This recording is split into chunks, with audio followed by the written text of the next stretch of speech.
Bienvenue sur Papatriarcat. Je suis Cédric Rostin, votre hôte, et je suis ravi de vous accueillir dans ce podcast pour parler ensemble de parentalité, d'éducation, de promotion des droits de l'enfant tout en s'affranchissant du modèle patriarcal. Nous visons une société plus juste, pour toutes et tous, au travers du partage de spécialistes et aussi des vécus de nombreux parents qui cheminent. Je vous invite à nous écouter, à essayer de construire des ponts au lieu de dresser des murs, car ce n'est pas parce que nous voulons aller au même endroit que nous devons forcément prendre le même chemin, pour nous et surtout pour nos enfants.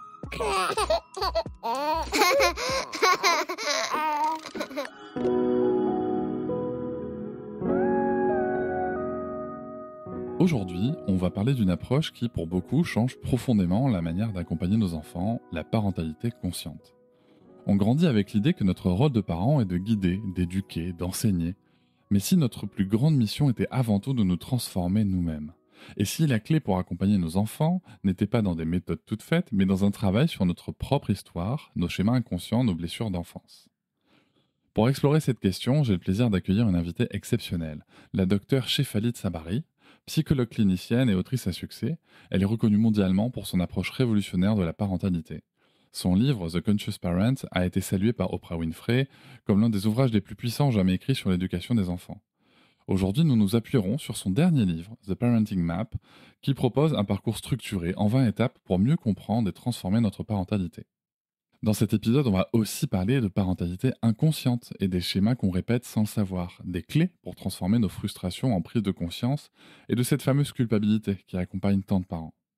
On va aussi voir comment, concrètement, appliquer les principes de Parenting Map au quotidien.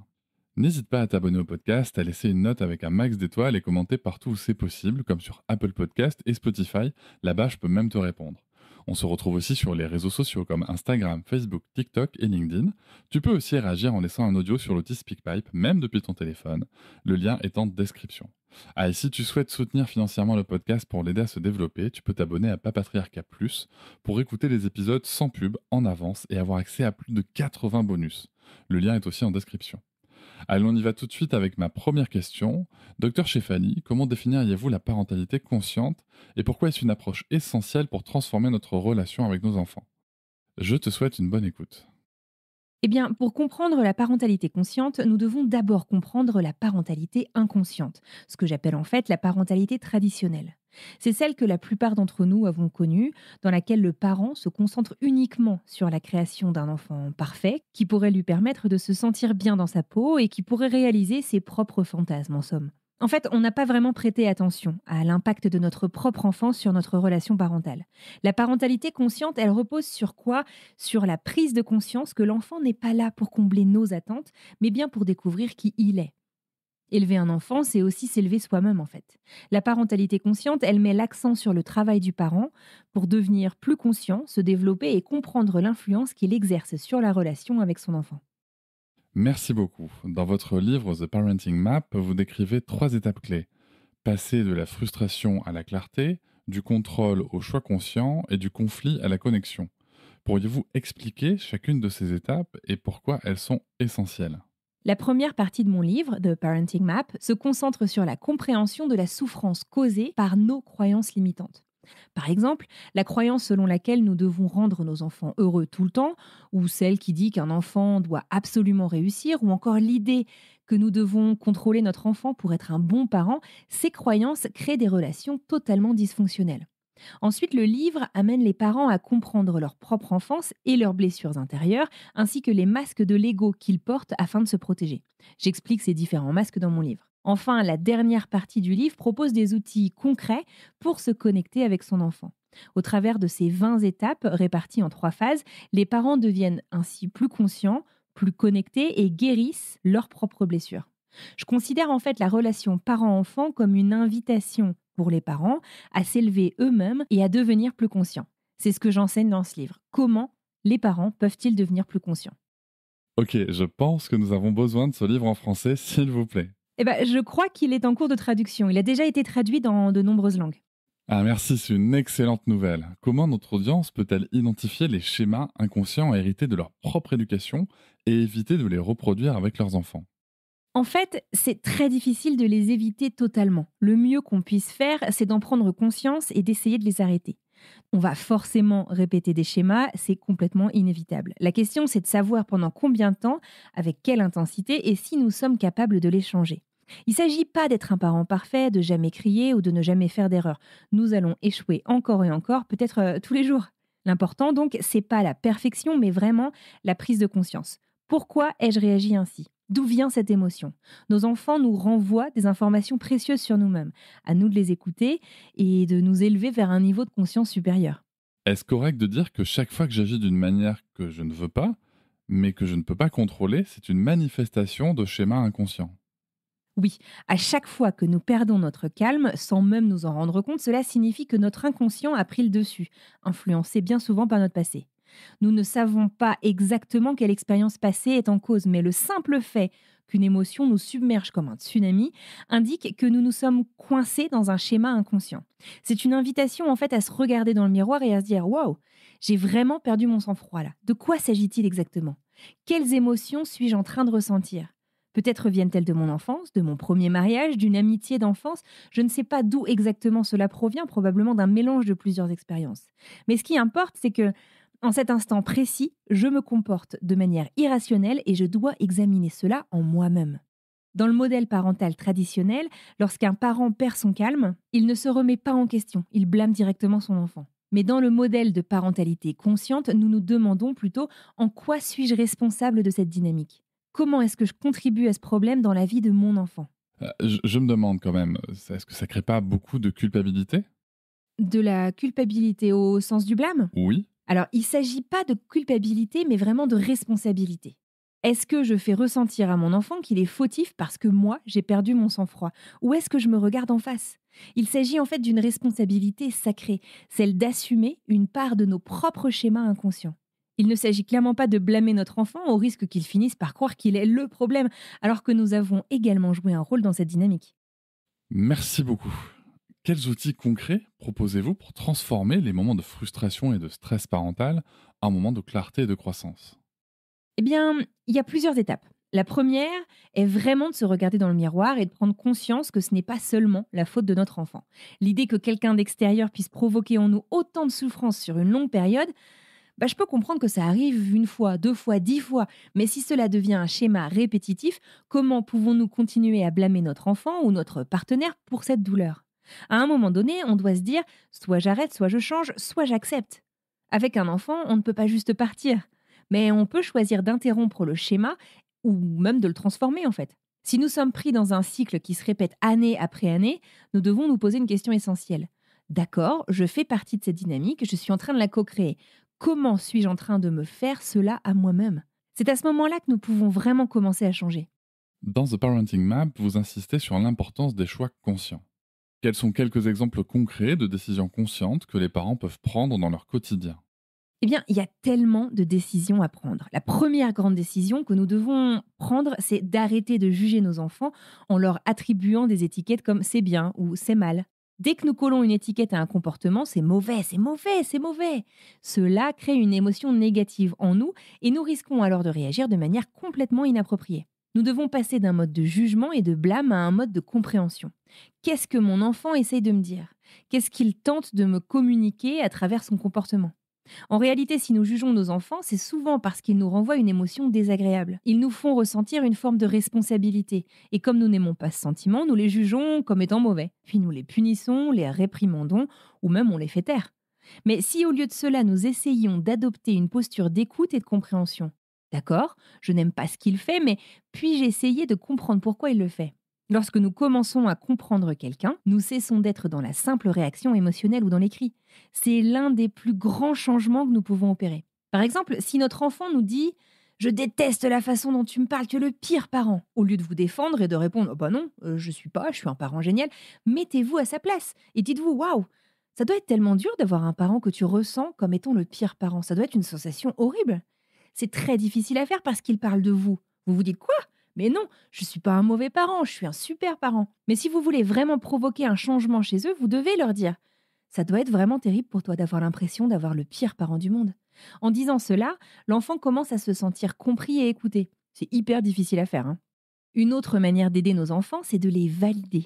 Dire par exemple « Oui, De ton point de vue, je comprends. Tu ressens que je t'ai blessé, ou peut-être que je t'ai effectivement blessé d'ailleurs. Je comprends, je t'écoute. Je peux faire preuve d'empathie, je peux valider, je peux reconnaître ce qu'ils ressentent. Et en fait, ces petites choses font une énorme différence pour qu'un enfant se sente respecté et écouté.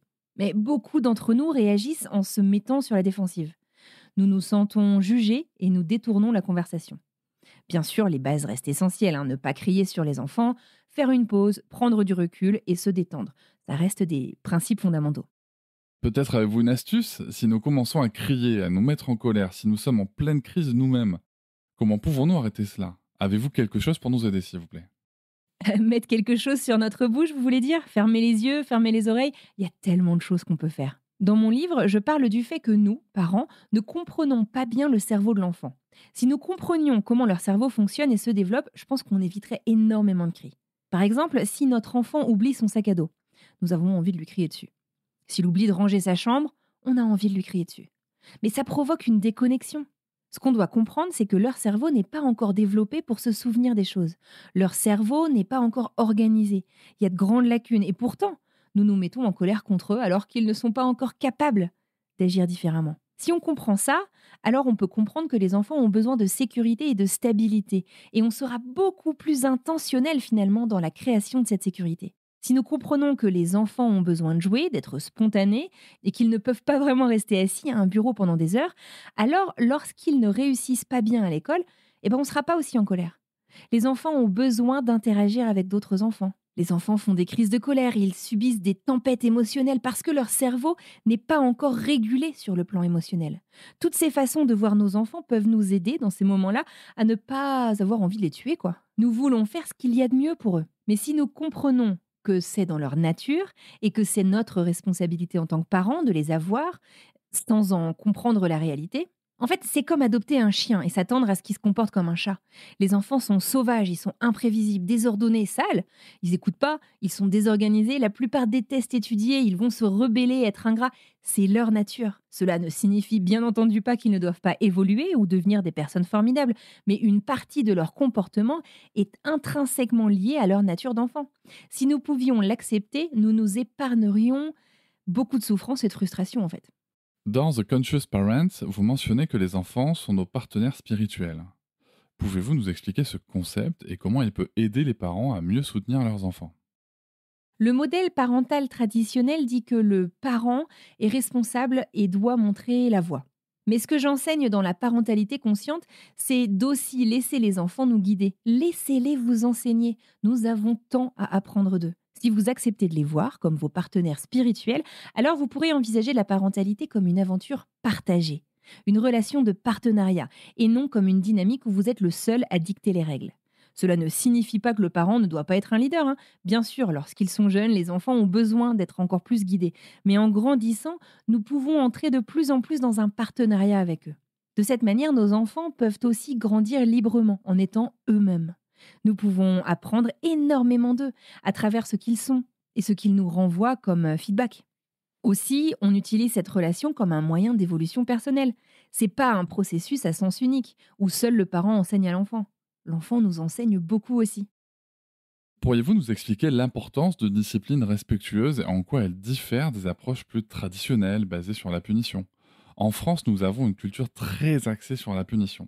La première chose à laquelle nous pensons lorsque les enfants ne se comportent pas comme nous le souhaitons, c'est comment puis-je le punir? Alors s'il vous plaît, aidez-nous, aidez les parents français sur cette question. On doit comprendre que la punition crée de la peur et qu'en fin de compte, la peur entraîne quoi? Une déconnexion.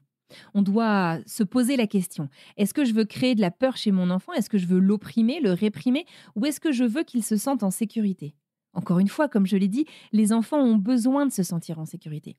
Lorsqu'on les punit souvent et qu'ils se sentent en insécurité, ils grandissent en pensant qu'ils doivent être sur la défensive car ils perçoivent le monde comme un endroit effrayant, menaçant et cruel. Bien que le monde puisse être ainsi, cela ne sert pas nos enfants d'être constamment sur la défensive. On veut que nos enfants fassent confiance, soient ouverts, se sentent à l'aise, en sécurité et qu'ils puissent faire des erreurs. Nous devons leur montrer cet exemple. Lorsqu'ils font une erreur et que nous, entre guillemets, les pardonnons, ou que nous leur montrons de la flexibilité, de la gentillesse et de la compassion, l'enfant commence à développer l'estime de lui-même. Oh, d'accord, je ne suis pas une mauvaise personne parce que j'ai fait une erreur, c'est pas grave. Si le parent peut dire c'est pas grave, tout le monde fait des erreurs, cela permet à l'enfant de se sentir accepté. L'enfant ainsi se sent beaucoup moins honteux, il se met en confiance. Il n'a pas peur de faire des erreurs demain. Mais si vous criez, vous hurlez, vous punissez votre enfant, alors il sera terrifié à l'idée de faire des erreurs et il va développer une faible estime de lui-même. Quand nous punissons nos enfants, nous réduisons en réalité leur estime de soi et nous les effrayons en leur donnant le sentiment que le monde n'est pas un endroit sûr. Alors qu'est-ce qu'on peut faire à la place? Connectons-nous avec eux, parlons-leur. Lorsqu'ils sont très jeunes, nous n'avons pas besoin de faire grand-chose. Il suffit de retirer l'objet, de les rediriger, mais en grandissant, on peut leur dire « ça me convient pas, je me sens pas à l'aise, parlons-en ». Par exemple, je ne veux pas que tu rentres à 4 heures du matin. Mais toi, tu veux rentrer à 4 heures du matin. Moi, je veux que tu rentres à 22 heures. Trouvons un compromis qui nous convienne à tous les deux. Plus vous faites confiance à votre enfant et lui permettez de participer à ces discussions, plus il va se sentir valorisé, responsabilisé et connecté à vous. Et ainsi, la relation sera meilleure, car ils n'accumuleront pas tout ce ressentiment, ils ne resteront pas enfermés dans leur douleur. Ils auront la capacité de s'exprimer et c'est hyper important. Alors je sais que les parents français vont bien réagir à cela et je suis totalement d'accord avec vous. Certains pourraient se dire « d'accord ». Mais si mon enfant me frappe, j'explique, j'essaye d'arrêter, mais il continue. Que faire dans ce cas? Quand vous dites que l'enfant vous frappe, est-ce qu'on parle d'un jeune enfant ou d'un enfant plus âgé? Oui, je pense à un tout petit. Eh bien, les tout petits vous frappent parce qu'ils ne savent pas encore comment exprimer leur frustration. C'est rien de personnel. C'est simplement parce qu'ils essayent d'apprendre à gérer en fait les émotions. Vous pouvez les rediriger, les distraire, jouer avec eux, leur proposer même de frapper un coussin. C'est pas très difficile de rediriger un tout petit. Vous pouvez aussi les laisser seuls quelques minutes pour qu'ils se calment, mettre de la musique, danser, faire les fous, les faire rire. Ils sont hyper faciles à rediriger. Si c'est un enfant plus âgé qui frappe, par contre, vous pouvez quitter la pièce. Vous n'êtes pas obligé de rester s'il devient trop agressif. Merci. En France, vous savez, il y a une psychanalyste qui dit qu'il faut enfermer les enfants dans leur chambre. Comment? Oui, et elle est très célèbre en France. C'est complètement insensé. À tous ceux qui nous écoutent, ne mettez jamais un enfant à l'isolement dans une pièce. Ça ne fera qu'empirer les choses. L'enfant va ressentir une immense honte et perdre confiance en lui. Cela n'aide en rien. Surtout, ne les enfermez pas. Merci de le dire. Vous nous avez parlé des parents parfaits. Je ne sais pas si c'est pareil partout dans le monde, mais en France, j'ai parfois l'impression que les gens ne veulent pas juste des enfants parfaits, mais aussi des enfants exceptionnels. Ils veulent avoir un enfant incroyable, un enfant fantastique. Qu'en pensez-vous? Eh bien, nous voulons tous des enfants extraordinaires parce que nous voulons nous sentir, nous, extraordinaires. En fait, pourquoi avons-nous besoin d'une grande maison, de 10 voitures, de chaussures de luxe ou d'un mari riche? Parce que ça nous fait nous sentir bien. De la même manière, on utilise nos enfants comme des marionnettes, des trophées pour nous sentir bien dans notre peau. C'est tellement triste en fait parce que nos enfants ressentent cette pression. Si je ne suis pas génial, si je ne suis pas exceptionnel, mes parents ne m'aimeront pas. Nous avons grandi avec cette même pression d'être quelqu'un d'important. Et en fait, c'est pas juste de faire subir cela à nos enfants, car cela leur met un énorme poids sur les épaules, simplement pour que nous, parents, nous sentions bien et heureux. C'est pas juste, parce que ils ont aussi le droit d'être moyens ou ordinaires. Tout le monde ne peut pas être Premier ministre. Tout le monde ne devrait pas être Premier ministre ou président. On a l'exemple aux États-Unis actuellement. C'est pas réaliste. Cela vient en fait en réalité de l'ego des parents qui projettent sur leurs enfants cette idée de grandeur qu'ils veulent voir dans leur propre vie. Comment les parents peuvent-ils commencer à guérir leurs propres blessures émotionnelles afin d'éviter de les transmettre à leurs enfants?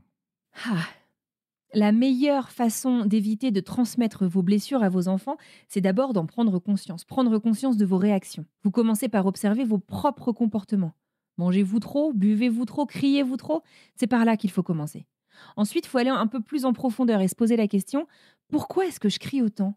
Pourquoi est-ce que je suis en colère? Qu'est-ce que je ressens là tout de suite à ce moment-là? Puis vous réalisez que vous ressentez en fait une forme de peur. Alors ça peut être la peur de ne pas être assez bien, peur que mon enfant ne soit pas assez bien, peur qu'il ne m'aime pas, peur qu'il me juge. Lorsqu'on identifie cette peur, on peut alors la relier à notre propre enfance si possible et comprendre que cette peur est le véritable moteur de notre réaction. Et c'est pas du tout notre enfant en fait. L'enfant n'est que la cause de notre réaction. C'est la peur qui la déclenche. Même si quelqu'un se comporte mal à un moment donné, on doit faire un choix conscient. Est-ce que je veux rester dans cette dynamique? Est-ce que je veux l'accepter? Est-ce que je veux la changer? Est-ce que je veux m'en éloigner? Mais tant que nous continuons à blâmer nos enfants ou nos partenaires, on reste coincé dans le même schéma sans jamais en sortir. J'ai terminé toutes mes questions, mais il m'en reste une dernière car cet après-midi, j'ai écouté le dernier épisode de votre podcast Parenting and You sur la culpabilité parentale. Je trouve que c'est un épisode formidable. Que pouvez-vous nous dire sur la culpabilité parentale et en particulier sur la culpabilité des mères qui semble être particulièrement difficile, notamment pour celles qui choisissent de travailler en dehors de la maison? Ouais, il y a tellement de culpabilité parce que nous, les mères, portons ce fardeau, nous assumons l'entièreté du rôle parental. Bien sûr, aujourd'hui, on partage davantage avec nos partenaires, mais il y a quelque chose dans la mère qui la rend plus connectée à son enfant, peut-être parce qu'elle lui a donné naissance d'ailleurs. L'enfant se tourne plus naturellement vers sa mère, je pense, pour un soutien émotionnel et une guidance affective. Donc si la mère travaille ou elle est occupée, elle ressent cette pression car le bébé réclame davantage sa mère que son père.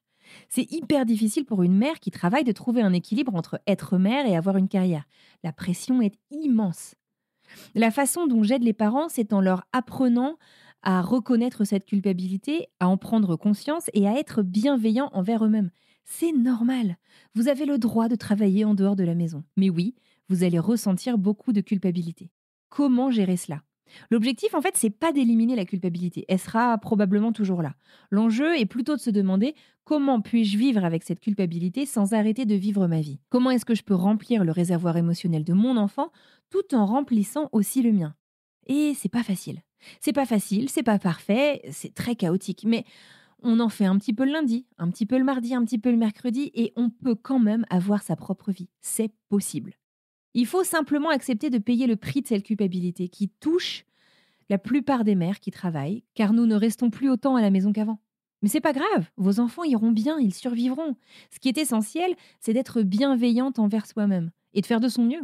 Mais il est vrai que les enfants ont besoin de leur mère bien plus que de leur père. Ils ont besoin de l'énergie maternelle. Les féministes se fâchent quand je dis ça, comme si je disais quelque chose de négatif. Comment ça, ils ont besoin de leur mère? Ils devraient avoir autant besoin de leur père. Mais l'enfant vient de la mère, non? Il y a un lien qui est très instinctif et l'enfant ressent ce lien avec sa mère. Un lien qu'il ne ressent pas de la même manière avec son père. Les pères peuvent être extraordinaires, mais ça ne change rien au fait que l'enfant va naturellement chercher la présence de sa maman. Ça met une énorme pression sur nous, les femmes, surtout quand nous voulons avoir une carrière. Mais on doit apprendre à gérer ça. Moi, je travaille, j'ai un enfant, je me sens coupable chaque jour. Je ne vais pas cesser de ressentir cette culpabilité, mais comment est-ce que je peux accepter cette culpabilité sans qu'elle me dévore?